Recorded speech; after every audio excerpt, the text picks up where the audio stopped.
ท่านลุงเงี่ยกอท่านลืมไปแล้วหรือว่าท่านทำอะไรกับข้าไว้บ้างนะ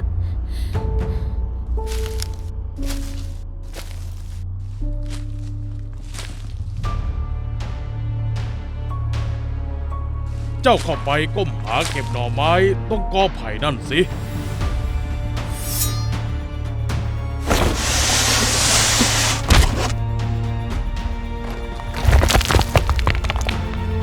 เป็นไปได้ยังไงวะ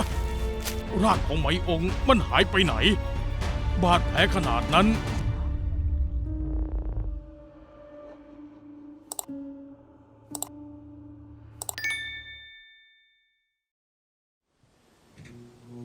โชคชะตาช่างโหดร้ายไหมองค์ต้องกำพร้าพ่อแม่ตั้งแต่เพิ่งจำความได้เด็กน้อยวัยเพียง5 ขวบจึงต้องมาอาศัยอยู่กับเงี่ยกอผู้เป็นลุงแท้ๆและป้าสะใภ้เบื้องหน้าพวกเขาแซงทำเป็นใจบุญรับหลานมาเลี้ยงดูแต่เบื้องหลังกลับใช้งานเธอเยี่ยงทาส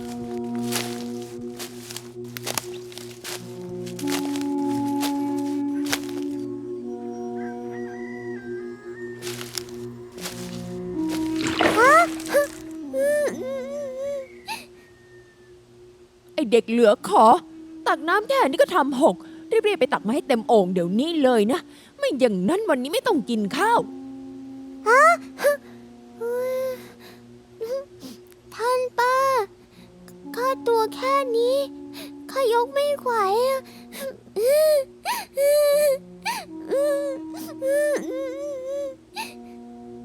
ไม่ไหวก็ต้องไหว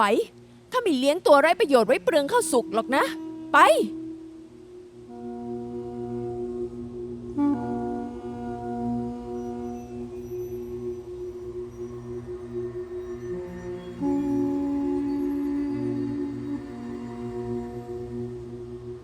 5 ปีผ่านไป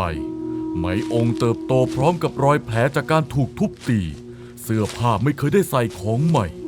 ร่างกายผายผอมจนชาวบ้านต่างเวทนา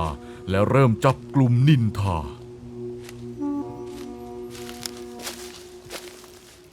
นี่ป้าเอ้ยซื้อเสื้อผ้าใหม่ให้นางใส่บ้างเถอะใช้งานซะผอมโซเชียลพ่อแม่นางก็ตายไปหมดแล้วสงสารเด็กมันบ้างเถอะถ้าพวกเจ้าสงสารมันนักแล้วก็เอาไปเลี้ยงเองสิวะข้าไม่มีเงินมาประเคนไอเด็กเหลือขอนี่หรอกโว้ย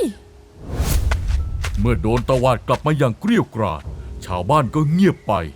ไม่มีใครกล้าพูดสวนกลับมาอีกท่านพี่ก็ทนเป็นขี้ปากชาวบ้านไม่ไหวแล้วนะเอาอีไหมองค์นี่ไปโยนทิ้งไว้ที่ไร่ให้มันไปนอนเฝ้าไก่เฝ้าหมูนู่นเลยจะได้ไปพ้นหน้าข้าสักที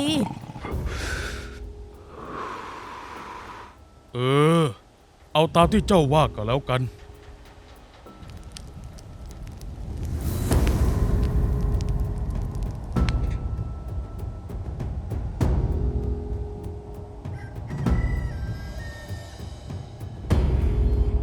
ลุงกับป้าหลอกพาไหมองค์มาทำงานที่ไร่อันห่างไกลแต่พอดวงอาทิตย์คล้อยต่ำ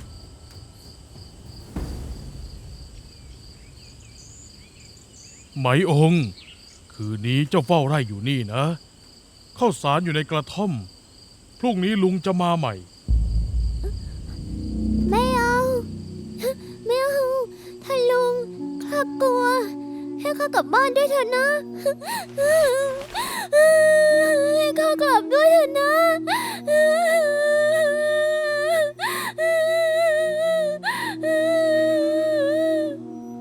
เจ้าอยู่นี่แหละกลับไปที่หมู่บ้านเจ้าก็ไม่มีประโยชน์อะไรอยู่นี่เลี้ยงไก่เลี้ยงหมูอย่าพูดมากไอเด็กกำพร้าอย่างเจ้าน่ะมันไม่มีใครเอาหรอกขนาดพ่อแม่เจ้ายังไม่เอาเจ้าเลยคนอย่างเจ้านะไม่มีใครเขาต้องการหรอกให้ข้ากลับด้วยเถอะนะ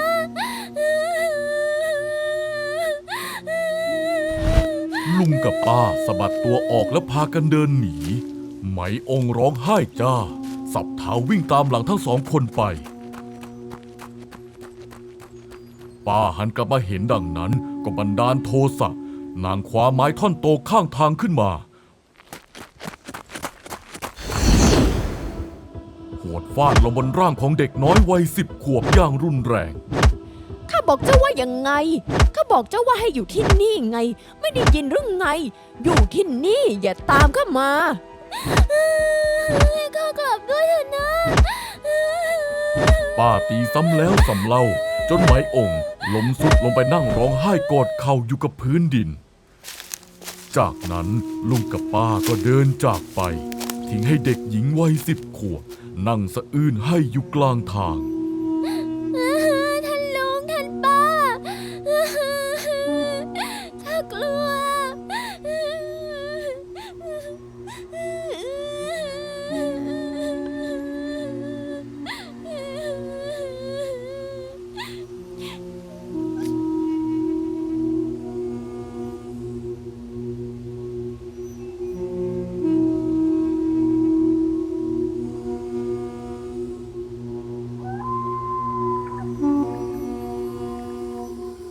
คืนนั้นเด็กหญิงวัย10 ขวบต้องก่อไฟหุงข้าวกินเองท่ามกลางความมืดมิดและเสียงสัตว์ป่าที่ร้องระงมชวนขนลุก นางได้แต่เฝ้ารอคอยอย่างมีความหวัง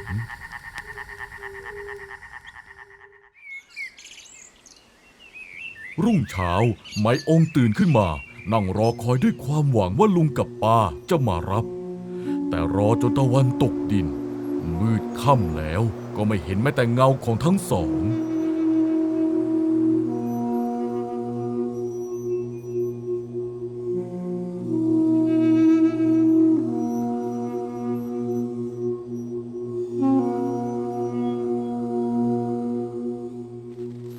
นางต้องทนอยู่เช่นนี้วันแล้ววันเล่าจนกระทั่งหลายวันผ่านไป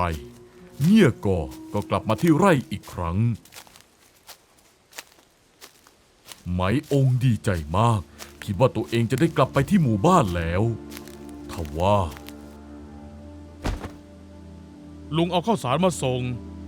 ไหมองค์อยู่ดูไก่ ดูหมู ดูไร่ที่นี่นะ เดี๋ยวอีก2-3 วันลุงจะมาใหม่ ท่านลุง ข้ากลัวมากเลย พาข้ากลับไปด้วยเถอะนะท่านลุง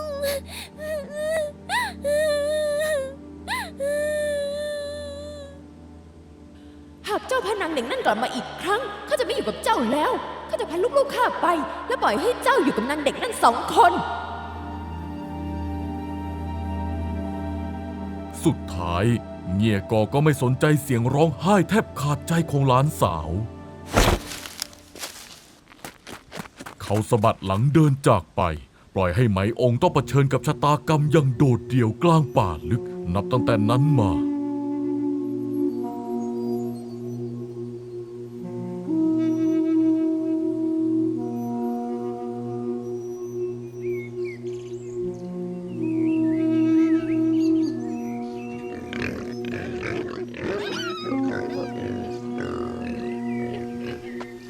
เวลาผ่านไปหลายปีจากเด็กหญิงตัวน้อยผอมโซไหมองค์ได้เติบโตเป็นสาวสะสวย ความงดงามของนางกลับไปปลุกสัญชาตญาณดิบและจิตใจที่มืดบอดของเงี่ยก่อให้ลุกโชน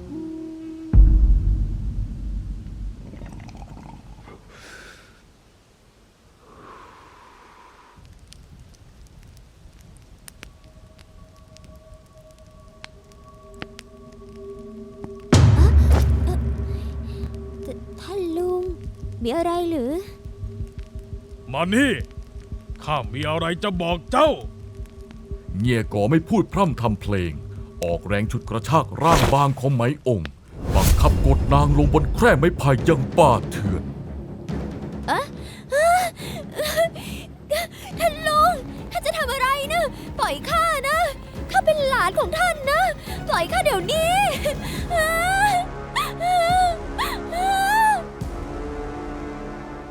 เสียงตะโกนขอความช่วยเหลือดังก้องสุดเสียงแต่กลางป่ากลางเขาที่ห่างไกลผู้คน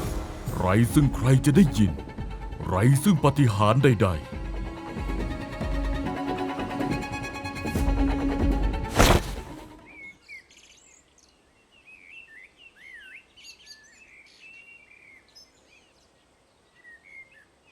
ไหมองค์ เจ้าจงฟังข้าให้ดี อย่าเอาเรื่องนี้ไปบอกใครเป็นอันขาด และอย่าคิดหนีไปไหนด้วย ถ้าข้ารู้ว่าเจ้าแอบหนี ข้าตามตัวเจ้าเจอเมื่อไหร่ ข้าจะฆ่าเจ้าทิ้งทันทีซะ พูดจบเงี่ยกอก็สะบัดหน้าเดินออกจากกระท่อมไป ทิ้งให้ไหมองค์นอนกอดเข่าร้องห่มร้องไห้อย่างน่าเวทนา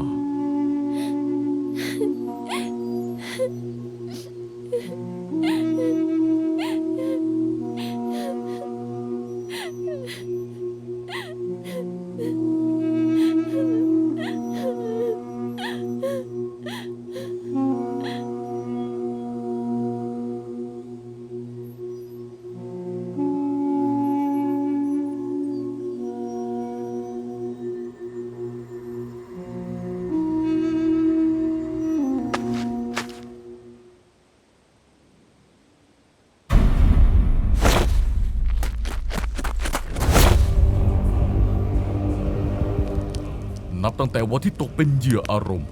ทุกครั้งที่เงี่ยกอเดินทางมาส่งข้าวที่ไร่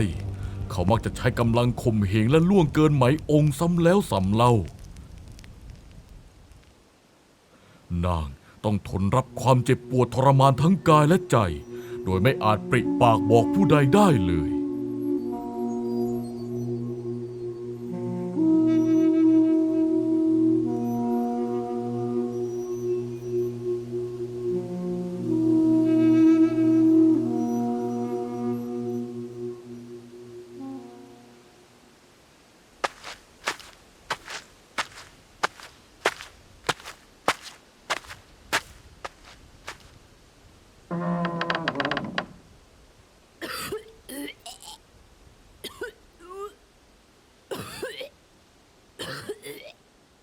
เจ้าเป็นอะไรไป ไม่สบายหรือทำไมถึงดูซีดเซียวผายผอมเช่นนั้น ข้าก็ไม่รู้ท่านลุง ข้ารู้แค่ว่าหลายวันมานี้ ข้ารู้สึกไม่มีเรี่ยวแรง เวียนหัว หน้ามืด แล้วก็กินข้าวไม่ค่อยลงเลย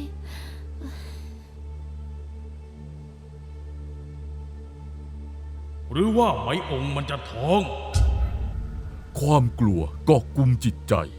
หากไหมองค์ท้องขึ้นมา เรื่องระยำที่เขาทำไว้ต้องถูกเปิดโปง เขาต้องกลายเป็นตัวตลกและถูกชาวบ้านรุมสาปแช่งแน่ ข้าไปละ เดี๋ยวพรุ่งนี้ข้าจะมาใหม่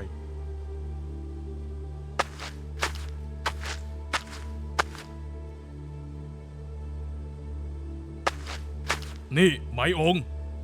เดี๋ยวเจ้าไปกับข้า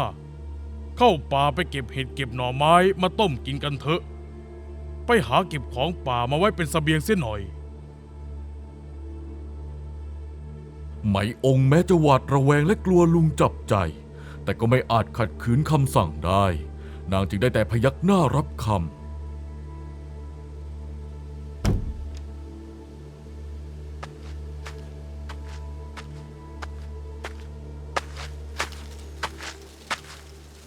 เมื่อพระอาทิตย์ขึ้นสูงส่องสว่าง ทั้งสองก็ออกเดินทางลัดเลาะเข้าไปในป่าลึก เงี่ยกอเดินนำหน้าไหมองค์ไปจนกระทั่งถึงจุดที่มีกอไผ่และหน่อไม้ขึ้นชุกชุม เจ้าเข้าไปก้มหาเก็บหน่อไม้ต้องกอไผ่นั่นสิ ไหมองค์เดินเข้าไปตามคำสั่ง นางก้มๆเงยๆใช้มือหักหน่อไม้ไปเรื่อยๆ โดยไม่ทันระวังตัว ในขณะที่เงี่ยก่อซึ่งยืนซุ่มดูอยู่ทางด้านหลัง ค่อยๆล้วงมือชักมีดเล่มคมกริบที่พกติดตัวมาด้วยออกมา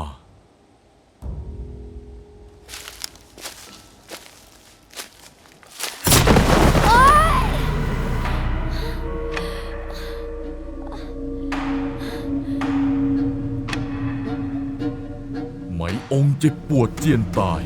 แต่ยังไม่ทันจะได้เอ่ยปากพูดสิ่งใด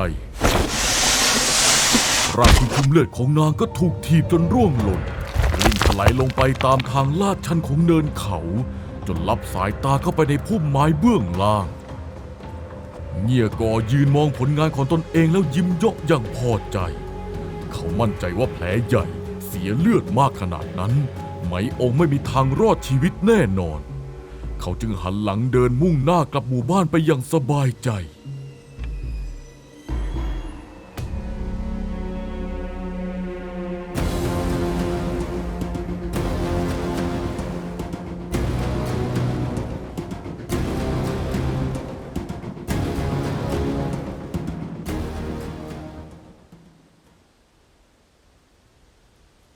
วันต่อมา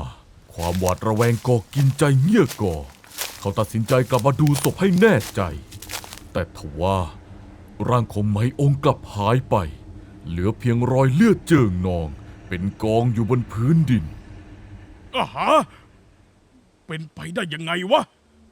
ร่างของไหมองค์มันหายไปไหน บาดแผลขนาดนั้นนางจะหนีไปได้อย่างไร หรือว่ามีสัตว์ป่ามาคาบศพมันไปกินแล้ววะ เงี่ยก่อวาดผวาหนัก เขาค้นหาร่างหลานสาวจนทั่ว แต่ไม่พบ หากไหมองค์รอดไปได้ ความชั่วช้าทั้งหมดต้องย้อนกลับมาทำลายตัวเขาแน่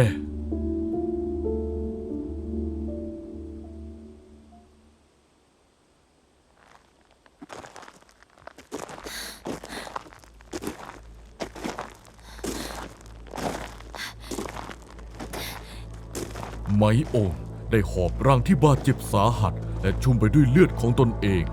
กัดฟันดิ้นรนหนีตาย สมสารข้ามมาจนถึงหมู่บ้านของยาย ซึ่งเป็นญาติฝั่งแม่ของนาง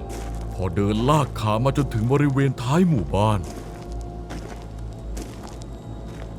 เฮ้ยนางหนูเจ้าไปโดนอะไรมาทำไมเลือดถึงอาบตัวเช่นนั้นเล่า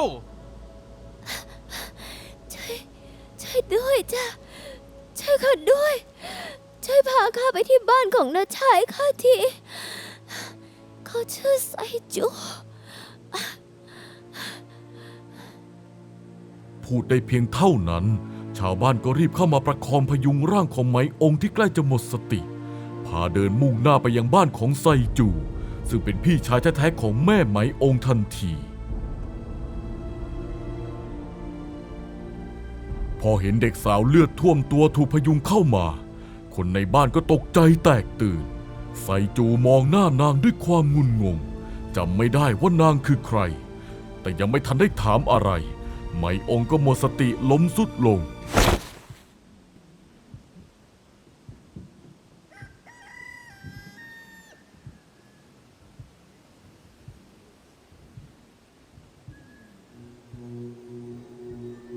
เมื่อไหมองค์ฟื้นขึ้น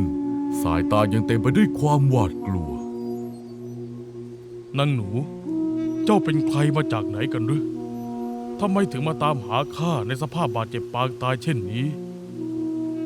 ไหมองค์เล่าที่มาที่ไปให้พ่อรู้ว่าเป็นหลานสาวสายเลือดเดียวกัน ก่อนจะตัดสินใจเล่าเหตุการณ์ความเลวทรามทั้งหมดที่เกิดขึ้นให้ฟัง ทั้งเรื่องที่ถูกเงี่ยก่อจิกหัวใช้งานเยี่ยงทาส เรื่องที่ถูกข่มเหงย่ำยีจนตั้งท้อง และเรื่องที่ถูกหลอกให้ฟันคอหมายจะฆ่าปิดปากในป่า เมื่อไซจูและญาติฝั่งแม่ได้รู้เรื่องราวทั้งหมด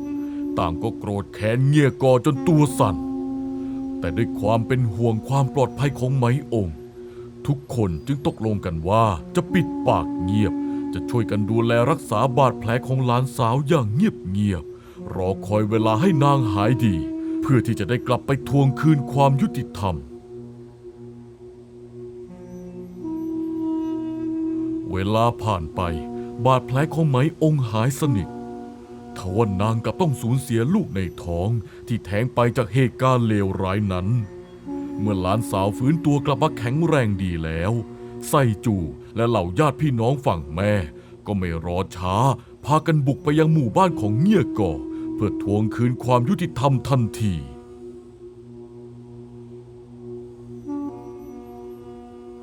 เมื่อไปถึงเรือนของเงี่ยก่อไซจูตะโกนสั่งชายชะกันหลายคนให้บุกเข้าไปจับตัวเงี่ยก่อล็อกแขนล็อกขาเอาไว้แน่น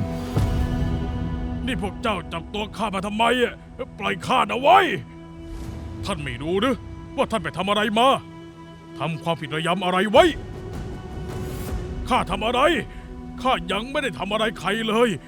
ข้าก็อยู่บ้านของข้าดีๆพวกเจ้ามันบ้าไปแล้วจับคนผิดแล้ว จนกระทั่งร่างของหญิงสาวคนหนึ่ง ค่อยๆก้าวเท้าเดินแหวกล้อมเข้ามาในเรือน ทันทีที่เงี่ยกอเห็นหน้าหญิงสาวชัดๆเขาก็ตกใจจนเบิกตากว้าง หน้าซีดเผือดร่างกายสั่นสะท้านไปด้วยความหวาดกลัว ท่านลุงเงียบกอท่านลืมไปแล้วหรือว่าท่านทำอะไรกับข้าไว้บ้างนะ เมื่อเห็นหลานสาวยังมีชีวิตอยู่มายืนจ้องหน้าเงี่ยกอก็ถึงกับหน้าทอสีพูดไม่ออกไส้จู่ไม่รอช้ารีบส่งคนไปตามเรียกญาติพี่น้องฝั่งของเงี่ยกอและชาวบ้านละแวกนั้นมารวมตัวกัน เพื่อเจรจาชำระความ เมื่อทุกคนมากันพร้อมหน้าไหมองค์ก็ร้องไห้เล่าเหตุการณ์ความเลวทรามทั้งหมดที่ลุงแท้ๆทำกับนางให้ทุกคนฟังอย่างละเอียดพร้อมกับเปิดรอยแผลเป็นรอยใหญ่ที่ต้นคอให้ทุกคนดูเป็นหลักฐาน เมื่อญาติพี่น้องและชาวบ้านได้เห็นรอยแผลเป็นน่ากลัวนั้น ต่างก็เชื่อสนิทใจว่าเรื่องที่ไหมองค์เล่าต้องเกิดขึ้นจริงอย่างแน่นอน สุดท้ายเมื่อจำนวนต่อหลักฐานและพยานเงียกอก็หนีความผิดไม่พ้นเขาจำต้องก้มหน้ารับสารภาพความจริงทุกอย่างไซจูและเหล่าญาติจึงยื่นคำขาดบังคับให้เงียกอชดใช้ค่าเสียหายและจ่ายค่าทำขวัญให้แก่ไหมองค์เป็นเงินจำนวนมหาศาลเรื่องราวความเลวทรามของเงียกอที่กระทำต่อไหมองค์ผู้เป็นหลานสาวถูกนำไปเล่าลือกันปากต่อปากแพร่สะพัดไปทั่วทั้งหมู่บ้านและหมู่บ้านใกล้เคียงอย่างรวดเร็วเงี่ยกอตกเป็นขี้ปากให้ชาวบ้านรุมประณามและสาปแช่งในความวิปริตและอำมหิตผลกรรมเริ่มตามสนองทันตาเห็นเงี่ยกอรู้สึกอับอายและขายหน้าอย่างหนักจนไม่กล้าแม้แต่จะโผล่หัวออกมาจากเรือนไม่กล้าออกไปทำมาหากินหรือออกไปพบปะสู้หน้าผู้คนในหมู่บ้านได้อีกต่อไปไอ้คนระยำเพราะความชั่วช้าของเจ้าแท้ๆทำให้ข้าต้องมาพลอยรับเคราะห์ไปด้วยอับอายชาวบ้านเขาจริงๆข้าขอเลิกกับเจ้าข้าจะไม่ทนอยู่กับคนระยำอย่างเจ้าแล้วเมื่อสูญเสียทั้งเงินทองมหาศาลสูญเสียภรรยาและสูญเสียที่ยืนในสังคมเงี่ยกอจึงต้องหนีออกจากหมู่บ้านสมสารกลับไปใช้ชีวิตอย่างโดดเดี่ยวที่กระท่อมกลางไร่สถานที่ที่เขาเคยก่อบาปเอาไว้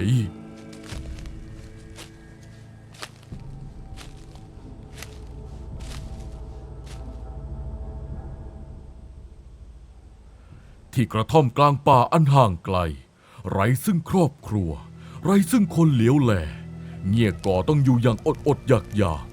ความหวาดผวาจากความผิดบาปที่ก่อไว้ทำให้เขาหมกมุ่นอยู่แต่กับความหวาดระแวงกลัวว่าจะมีคนมาตามฆ่ากลัวเวรกรรมจะตามสนองนานวันเข้าจิตใจที่มืดบอดก็เริ่มแตกสลายเงี่ยกอกลายเป็นคนเสียสติเขาจึงตัดสินใจจบชีวิตตนเองลงอย่างทรมานภายในกระท่อมหลังนั้นปิดฉากคนบาปและเวรกรรมที่ตามสนองอย่างสาสม